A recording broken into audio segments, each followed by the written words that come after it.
Union of Soviet Socialist Republics.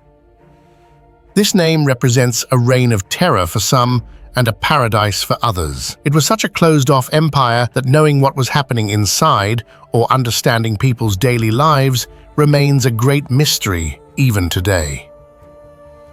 Shall we embark on a journey where at times we'll be surprised, at times we'll feel fear, and at times we'll be in awe? Then sit back and relax. Here we go. Led by Lenin, the Soviet Union was founded in 1922 and with a territory of 22,422,000 square kilometers, had the largest borders in the world.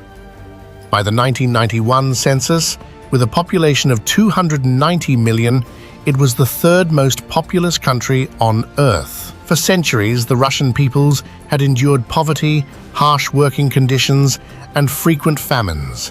And together, they built a nation on the foundation of socialism, promising equality and better living conditions. This system, whose strengths and flaws we will lay bare, truly brought great prosperity for many years. Yet the state decided every stage of your life. Let's say you were a student in the Soviet Union. Whatever subject you studied at university was the job you had to do.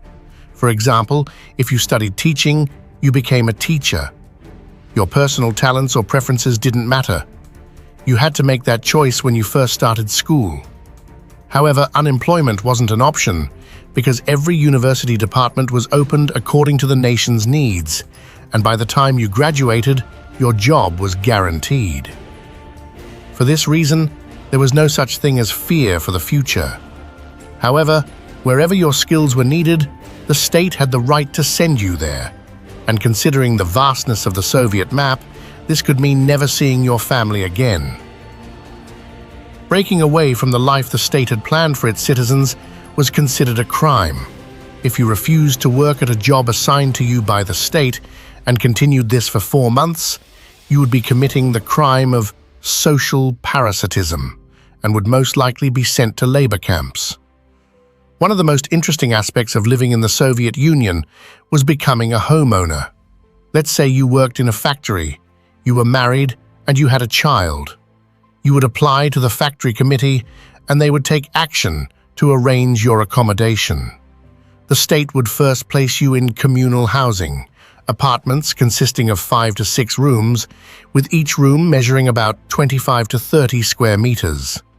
And in each of these rooms lived a different family. The toilet, bathroom, and kitchen were shared. In this dormitory-like setup, you might wait for your turn to get a private home, sometimes for a year, sometimes for 5. When your turn finally came, the state would give you an apartment ranging from 16 square meters to as large as 80 square meters, depending on the size of your family. You would own this home for the rest of your life, paying the state an amount equal to about 5% of your monthly income as the housing cost. And don't forget, this 5% also included utilities such as electricity, water, and natural gas. The homes were built in a single standard design and made extremely small to improve heat insulation. When you died, you couldn't pass the home on as an inheritance. The state would take it back. Another interesting aspect was that if someone couldn't find accommodation, the committee could assign them as a tenant in your small home. Legally, you had no right to refuse.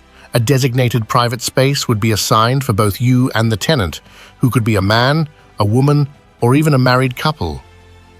One of the greatest benefits of the socialist economy for the Soviet people was that if a product was available, inflation simply didn't exist. For example, rent prices hadn't increased for nearly 50 years. However, while products were durable, they were often outdated, and you had to take good care of them. You could keep the same television for 30 years.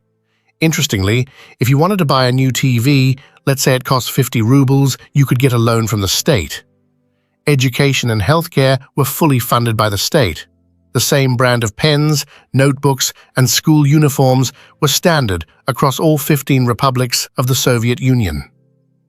The children of both managers and workers studied in the same classrooms, using the same materials. Education was widespread throughout the country and followed a strict system which ensured the training of not only a sufficient number of professionals in every field, but also highly capable individuals. However, in such a vast territory, even a single mistake in governance could lead to widespread problems. For example, although healthcare was completely free and adequate by the 1980s, even the most common over-the-counter medicines available in other countries had become inaccessible. Those who could somehow travel abroad had to smuggle medicines back for their relatives. Until the 1980s, however, this had never been a problem. Soviet citizens often had to wait in line for medical treatment. The Soviet state placed great importance on social activities, viewing them as a tool for fostering unity. However, nearly all events such as cinema, opera, and theatre featured works that supported the state's ideology. They portrayed themes such as worker-employer relations, the hostility of foreign nations toward the Soviets, or the suffering of the Russian people before the revolution. Moreover, if a Western play, book, or film was to be presented, the state would cut the necessary parts. In this way, any connection between citizens and ideological movements outside the Soviet Union was deliberately prevented by the state. Because of this heavy censorship, the outside world had no real insight into what was happening in the Soviet Union, and Soviet citizens could not access any information about the outside world beyond what they were told. The censorship was so extreme that, if Sweden hadn't detected it, the world might never have learned about the Chernobyl disaster. The Soviet Union was neither the evil empire depicted in Hollywood films, nor the perfect paradise described by socialists. Like everywhere else, it contained both the good and the bad. To buy a car, you had to get in line. Since everything was domestically produced and affordable, your vehicle would be allocated to you only after a waiting period of 6 to 7 years from the moment you registered your name. But keep in mind, we're talking about the 1970s, when owning a car in many other countries was in itself a sign of wealth. And even today, many people can only buy a car after saving for years or paying it off through loans. Although the Soviet state was officially secular, in practice it was atheist. The state viewed religion as a divisive element, and most religious holidays were not included in the official calendar. There was complete state control over places of worship, and at the time, this was an accepted logic for the Russian people. After all, it was they who had made the revolution.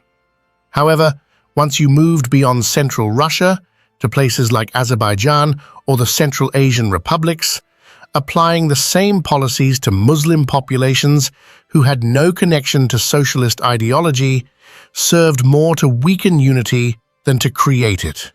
If you'd like the second video to be shared, let me know in the comments.